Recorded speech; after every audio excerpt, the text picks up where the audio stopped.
इस लड़की ने अभी अभी उस परिवार से रिश्ता तोड़ा था जो उसे प्यार नहीं करता था और तुरंत ही उसे जज के तौर पर उसका ओहदा वापस मिल गया। एक ही पल में सारे नौकर चाकर जज के वापस आने पर उन्हें सलाम करने लगे। लेकिन जब जज बनी वो लड़की उनके सामने आई तो परिवार को अपनी आंखों पर यकीन नहीं हुआ। ये लड़की जिसे वो हमेशा नीचा दिखाते थे असल में सबकी इज्जत करने वाली जज थी। जज ने खुद को ट्रेंड करने के लिए 10 इंसानी जिंदगियां जीने का फैसला किया था, लेकिन अपनी आखिरी जिंदगी में उसके सौतेली बहन ने उसे धोखा दिया। बड़े भाई ने अपनी बहन के बजाय सौतेली बहन के झूठ पर यकीन किया और उन दोनों ने मिलकर लड़की को जेल भेज दिया। इस दौरान लड़की ने बहुत बुरी जिंदगी जी। जैसे ही उसकी मौत हुई उन 10 जिंदगियों का साइकिल खत्म हो गया। 3 दिन बाद उसे उसकी पहचान वापस मिलनी थी। वो ताकतवर लोग जो जज के ताबीज की पूजा करते थे उन्हें तुरंत जज के जल्द वापस आने की खबर मिली और वे उनसे मिलने का बेसब्री से इंतजार करने लगे, जो हर 30 साल में एक बार होता था। लड़की ने 3 साल जेल में काटे थे। जब उसका बड़ा भाई उससे मिला तो उसने ये तक नहीं पूछा कि उसने जेल में कैसे जिंदगी जी। इसके बजाय उसने उसे धमकाया कि वो फिर से सौतेली बहन को परेशान न करे। जब वो 3 साल बाद घर वापस आई तो उसके परिवार ने उसे प्यार नहीं दिया। इसके बजाय उसकी सौतेली माँ ने उसका मजाक उड़ाया और उसके पिता ने उसे याद दिलाया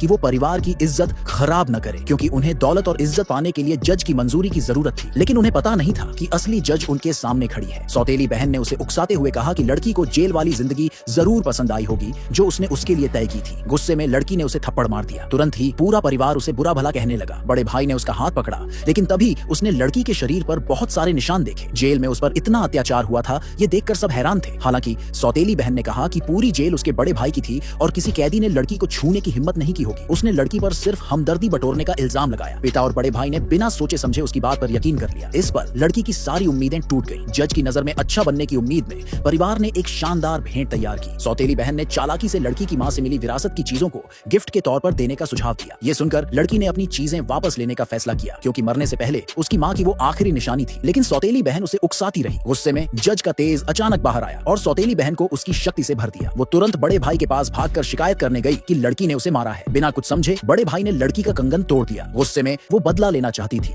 लेकिन समझदारी ने उसे कोई बड़ी गलती करने से रोक दिया। उसने तब ऐलान किया, आज से मेरा तुमसे कोई लेना देना नहीं है। 3 दिन पूरे हो चुके थे। लड़की को पूरी तरह से अपनी शक्तियां वापस मिल गई। अपने जख्मों को ठीक करने के बाद उसने परिवार से पूरी तरह नाता तोड़ लिया और उनसे हमेशा के लिए दूर जाने की तैयारी की। जब परिवार जज की वापसी की पार्टी में जाने की तैयारी कर रहा था तो उन्होंने लड़की को बाहर जाते देखा। उन्हें लगा कि वो जज का ध्यान अपनी तरफ खींचने की कोशिश कर रही है। उन्होंने गार्ड्स को उसे रोकने का आदेश दिया। उन्हें पता नहीं था कि अब वो एक ऐसी इंसान थी जहां वो पहुंच भी नहीं सकते थे। अचानक उसके सारे सहायक उसे सलाम करने के लिए सामने आ गए, जो जज के वापस आने का स्वागत करने आए थे। रईस लोगों ने आदर के साथ जज के ताबीज को वहां रखा। जब ताबीज अपनी जगह पर रखा गया तो जज आखिरकार सामने आई। तभी परिवार को एहसास हुआ कि वो लड़की वही है जिसकी सब इज्जत करते थे और जो सब पर राज करती थी।